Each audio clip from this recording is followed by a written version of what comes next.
웃기지 마라. 내 전 재산은 오늘 처음 본 이 꼬마들에게 줄 테니까 당장 내 집에서 꺼져. 아니 회장님 어떻게 그러실 수 있어요? 대한민국 재계 서열 20위, 현금 보유액만 1,000억 원이 넘는다는 굴지의 건설 재벌 최진수 회장.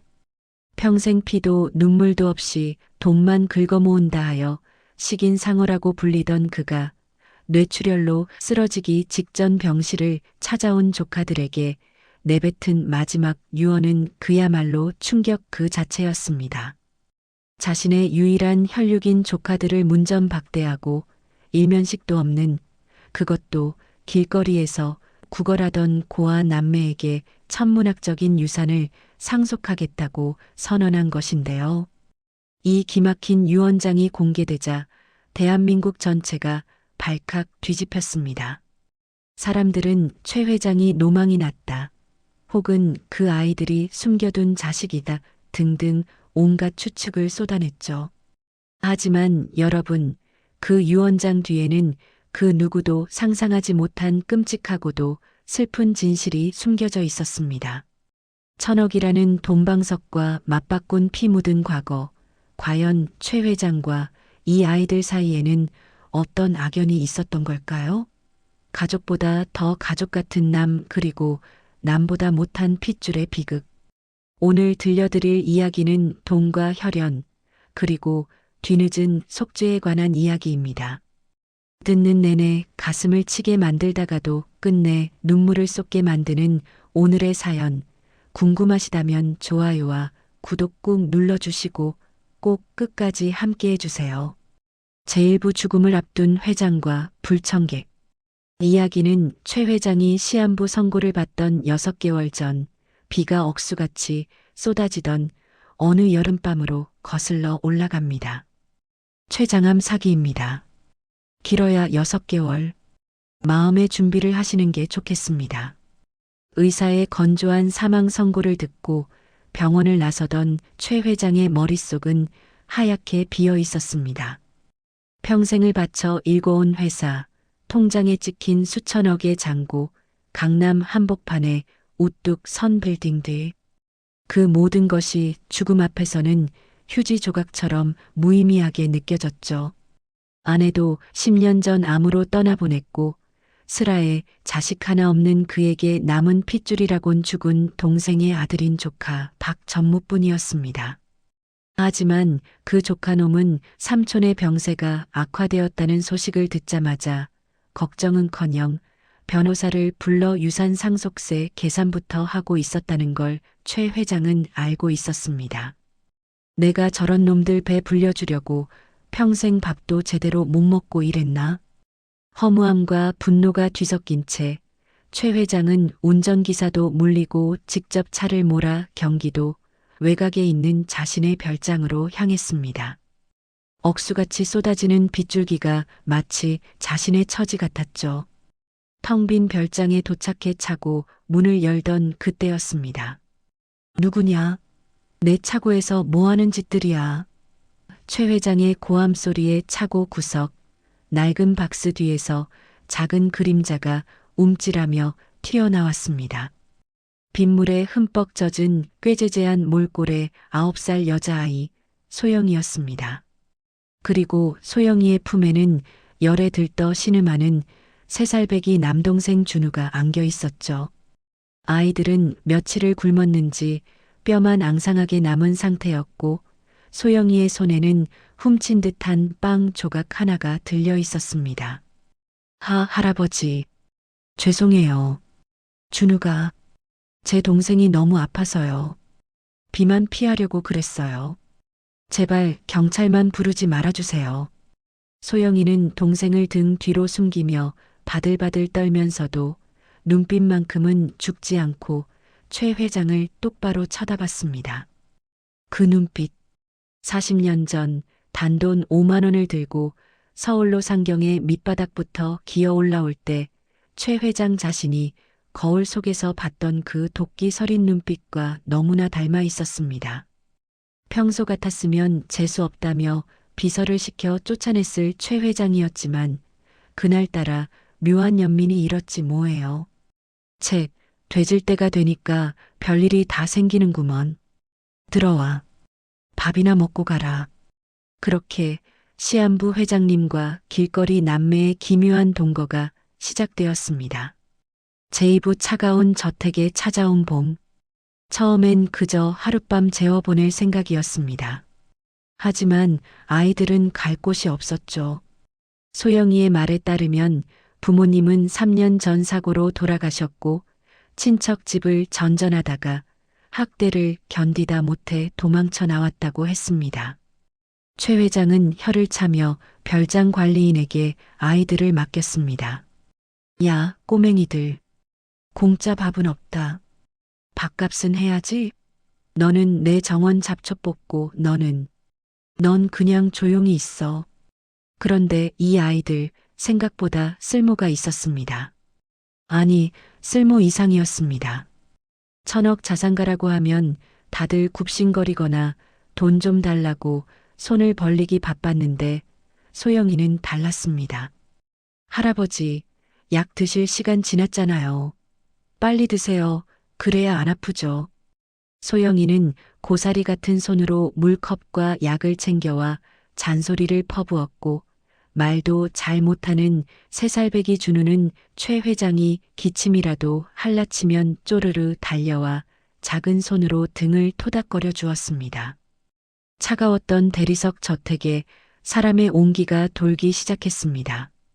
돈으로 산 간병인들은 느낄 수 없는 진심 어린 걱정. 최 회장은 밤마다 통증으로 잠 못 이룰 때 문 밖에서 할아버지 아프지 마세요라며 기도하는 아이들의 목소리를 들으며 묘한 감정을 느꼈습니다. 내 평생 나를 위해 진심으로 울어준 사람이 있었던가? 어느 날 조카 박 전무가 별장에 들이닥쳤습니다. 삼촌, 아니, 이 거짓대들은 뭡니까? 설마 여기서 키우시는 거예요? 냄새나게 진짜. 당장 내쫓으세요. 박 전무가 준우를 발로 툭툭 건드리자 소영이가 박 전무의 다리를 꽉 깨물어 버렸습니다. 으악, 이 미친 엑스이. 박 전무가 손을 들어 소영이를 때리려던 순간 최 회장의 지팡이가 허공을 가르며 박 전무의 등짝을 후려쳤습니다. 손대지 마라. 내깟 놈들보다 이 아이들이 100배는 낫다. 내 집에서 당장 나가. 그날 밤 최 회장은 결심했습니다. 어차피 죽으면 다 썩어 없어질 돈, 핏줄이라는 이유만으로 저 탐욕스러운 조카들에게 넘기느니 차라리 이 불쌍한 녀석들에게 남겨주자고 말이죠. 그는 비서실장을 불러 은밀하게 지시했습니다. 김 실장, 이 아이들 호적 정리하고 입양 절차 밟아. 그리고 유언장 수정해. 내전 재산, 이 아이들 앞으로 돌린다. 제3부 3년 전 크리스마스의 악몽. 일사천리로 입양 절차가 진행되던 어느 날이었습니다. 김 비서실장이 난감한 표정으로 서류 봉투 하나를 들고 서재로 들어왔습니다. 회장님, 아이들 입양을 위해 재적 등본과 부모님 사망 기록을 떼어봤는데요. 그게 좀 이상합니다.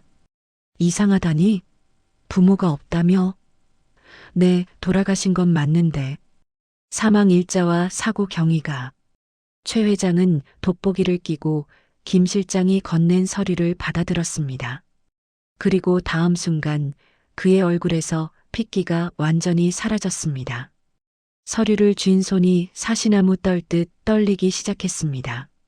사망 일시 2022년 12월 24일 오후 11시 30분 사망 장소 강원도 양평국도 46번 도로 사고 원인 뺑소니 차량에 의한 과속 충돌. 2022년 크리스마스 이브 양평국도. 최 회장의 입에서 쉰 소리가 새어나왔습니다. 잊을 수 없는 날이었습니다. 아니, 무덤까지 가져가려 했던 날이었습니다. 3년 전 그날 밤 최 회장은 검찰의 비자금 수사를 피하기 위해 비밀 장부를 싣고 직접 차를 모라 강원도 별장으로 도주하고 있었습니다. 눈길에 마음은 급했고 속도계는 시속 140km를 넘나들었죠. 그러다 커브길에서 미끄러지며 중앙선을 침범했고 마주오던 경찰을 정면으로 들이받았습니다. 쾅! 하는 굉음과 함께 경차는 낭떠러지 근처로 튕겨나갔습니다. 최 회장은 머리에서 피를 흘리며 차에서 내렸습니다. 상대방 차 안에는 젊은 부부가 피투성이가 된 채 신음하고 있었죠. 살려달라고 손을 뻗는 남자의 눈과 마주쳤지만 최 회장의 머릿속엔 오직 하나, 이게 밝혀지면 회사는 끝이다라는 생각뿐이었습니다. 그는 119를 부르는 대신 떨어진 비자금 장부를 챙겨 그대로 현장을 달아났습니다. 그리고 다음 날 자신의 운전기사에게 거액을 주고 자수시켜 사건을 덮어버렸던 것입니다. 그때 그 차 뒷좌석에 아이들이 있었나? 최 회장은 털썩 주저앉았습니다. 자신이 낸 사고로 부모를 잃고 친척 집에서 학대받다 쫓겨난 아이들. 그 아이들이 지금 자신의 집에서 자신을 은인이라 믿고 따르고 있었던 겁니다. 으악! 최 회장은 짐승 같은 울음을 토해냈습니다. 이것은 신이 내린 형벌이었습니다. 은인이 아니라 원수, 구원자가 아니라 살인마. 자신이 아이들에게 밥을 먹이고 옷을 입힐 때마다 아이들의 죽은 부모는 지하에서 피눈물을 흘리며 저주하고 있었을 겁니다. 제사부 악마의 거래와 협박. 비극은 여기서 끝나지 않았습니다. 방문 밖에서 이 모든 대화를 엿듣고 있던 사람이 있었으니 바로 조카 박전무였습니다. 박전무는 회심의 미소를 지으며 비열하게 웃었습니다. 옳거니 노인네가 약점을 제대로 잡혔네. 박전무는 곧바로 당시 사건을 처리했던 해결사를 매수해 최 회장이 운전기사를 회유하던 녹취록과 사고 당시 블랙박스 원본을 입수했습니다. 그리고 며칠 뒤 유 원장 공증을 위해 변호사가 방문한 날 박 전무는 최 회장의 서재문을 박차고 들어갔습니다. 삼촌, 유 원장 쓰신다면서요? 여기 아주 재미있는 물건이 있는데 한번 들어보시죠. 박 전무가 툭 던진 녹음기에서는 3년 전 최 회장의 다급한 목소리가 흘러나왔습니다. 김 기사, 내가 한 걸로 해. 내 인생 여기서 끝낼 순 없어. 내 가족은 내가 평생 책임진다. 이걸 어디서 났는지가 중요합니까? 중요한 건 저 밖에서 과일 깎고 있는 소영이가 이걸 들으면 뭐라고 할까 하는 거죠. 우리 할아버지가 우리 엄마 아빠 죽이고 도망친 살인마였다니. 캬, 드라마네 드라마. 박 전무는 최 회장의 멱살을 잡고 귓가에 속삭였습니다. 선택하세요. 얌전히 유 원장에 내 이름 쓰고 조용히 가시던가 아니면 저 꼬맹이들한테 니네 부모 죽인 게 바로 나다라고 고백하고 경멸받으면서 뒤지시던가. 최 회장은 숨을 쉴 수가 없었습니다. 돈은 아깝지 않았습니다. 하지만 이제야 겨우 마음을 연 소영이와 준우가 자신을 벌레 보듯 쳐다볼 그 눈빛, 경멸과 증오로 가득 찰 그 눈빛만큼은 견딜 수가 없었습니다. 시간은 내일까지 드립니다. 현명한 선택하세요, 회장님. 박 전무가 휘파람을 불며 나간 뒤 최 회장은 서재 책상에 놓인 소영이의 그림일기를 바라보았습니다. 거기엔 서툰 글씨로 이렇게 적혀 있었습니다. 할아버지는 슈퍼맨이다. 우리를 구해줬다. 나중에 커서 할아버지처럼 멋진 사람이 되고 싶다. 최 회장은 그림일기를 부여잡고 밤새도록 소리 없는 오열을 했습니다. 제오부 1000억짜리 기자회견과 반전. 다음 날 아침 최 회장은 박 전무에게 전화를 걸었습니다. 그래, 내 말대로 하마. 기자들과 변호사를 불러라. 유 원장을 다시 작성하겠다. 박 전무는 쾌재를 불렀습니다. 드디어 1000억이 내 손에 들어오는구나. 오후 2시 최 회장의 저택 거실은 수많은 취재진과 변호사들로 발 디딜 틈이 없었습니다.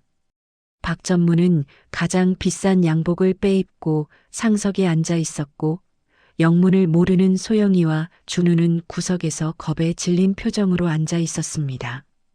휠체어를 탄 최 회장이 링거를 꽂은 채 거실 중앙으로 나왔습니다. 수척해진 얼굴, 하지만 눈빛만은 형형하게 빛나고 있었습니다. 회장님 말씀하시죠. 전 재산을 조카인 박 전무에게 상속하신다고. 박 전무가 재촉했습니다. 최 회장은 떨리는 손으로 마이크를 잡았습니다. 정적이 흘렀습니다. 오늘 저는 제 인생의 마지막 결정을 내렸습니다. 최 회장이 입을 열었습니다. 제 전 재산 1,000억 원은 전액사회의 환원함과 동시에 여기 있는 이소영 양과 이준우 군에게 신탁하여 상속합니다. 뭐야? 영감탱이가 노망났나? 박 전무가 자리를 박차고 일어났습니다. 카메라 플래시가 미친 듯이 터졌습니다. 그리고 최 회장의 목소리가 쩌렁쩌렁하게 울렸습니다. 저는 오늘부로 검찰에 자수합니다. 3년 전 양평국도 뺑소니 사망 사건의 진범은 바로 접니다. 장례는 아수라장이 되었습니다. 기자들은 질문을 쏟아냈고 소영이는 믿을 수 없다는 듯 입을 틀어막았습니다. 최 회장은 멈추지 않고 옆에 서 있던 박 전무를 손가락으로 가리켰습니다. 그리고 여기 있는 내 조카 박철수. 이자가 당시 블랙박스 영상을 은폐하고 운전기사를 회유하여 사건을 조작한 공범입니다. 증거 자료는 이미 경찰청장에게 직접 넘겼습니다. 이 미친 늙은이가 너 혼자 죽지 왜 나까지 물고 늘어져. 이거 놓으라고. 들이닥친 경찰들이 박 전무의 팔을 꺾어 수갑을 채웠습니다. 박 전무는 발악하며 끌려나갔고 거실은 순식간에 난장판이 되었습니다. 모든 힘을 쏟아낸 최 회장은 휠체어에서 스르르 미끄러져 바닥으로 쓰러졌습니다. 그때였습니다. 멍하니 서 있던 소영이가 쓰러진 최 회장에게 다가왔습니다. 할아버지, 진짜예요? 진짜 우리 엄마 아빠 할아버지가 그랬어요? 소영이의 눈에서 굵은 눈물방울이 뚝뚝 떨어졌습니다. 최 회장은 고개를 들 수조차 없었습니다. 미안하다. 소영아, 정말 미안하다. 너희 부모를 죽이고 뻔뻔하게 너희를 내 집에 들였어. 나를 용서하지 마라. 평생 저주해라. 최 회장은 바닥에 머리를 찌우며 오열했습니다. 1,000억을 가진 회장이 가진 것 없는 고아 소녀 앞에서 가장 비참한 모습으로 무너져 내린 것입니다. 제육부 마지막 밥상과 용서. 그로부터 일주일 후 최 회장의 병세는 급격히 악화되어 병원 호스피스 병동으로 옮겨졌습니다. 산소호흡기에 의지해 가쁜 숨을 몰아쉬는 그의 곁에는 감옥에 간 조카 대신 변호사들만 북적이고 있었습니다. 최 회장은 눈을 감고 죽음만을 기다리고 있었습니다. 그래, 이렇게 혼자 가는 게 맞아. 그 아이들이 올 리가 없지. 그때 병실 문이 드르륵 열렸습니다. 할아버지. 익숙한 목소리에 최 회장이 힘겹게 눈을 떴습니다. 소영이와 준우였습니다. 소영이의 손에는 보온병과 도시락이 들려 있었습니다. 아이들은 여전히 낡은 옷을 입고 있었지만 표정은 예전의 그 도끼 어린 표정이 아니었습니다. 왜 왔니? 나 같은 놈 보러 왜? 소영이는 말없이 침대 옆간이 테이블을 펼치고 도시락을 열었습니다. 흰 쌀죽과 최 회장이 좋아하던 짭짤한 장조림이었습니다. 밥 먹고 가라고 해서요. 할아버지가 그랬잖아요. 아무리 미워도 밥은 먹고 가라고. 소영이는 숟가락으로 죽을 떠서 최 회장의 입가에 가져다 댔습니다.